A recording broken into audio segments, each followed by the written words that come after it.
देखिए गाइस, लावा, खसखस, चिरौंजी, बादाम, काजू, अखरोट, गरी, इसको हम पहले कढ़ाई में हल्का सा भूनेंगे, फिर उसके बाद इसका पाउडर बनाएंगे। डिलीवरी के बाद पीना चाहिए। डिलीवरी वाली महिलाओं को बहुत फ़ायदा करता है ये।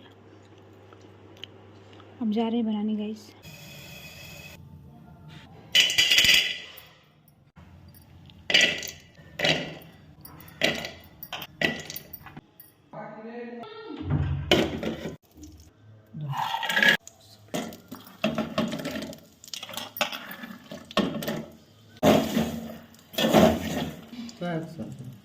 दो तो स्वाद के लिए इलायची भी डाल दें।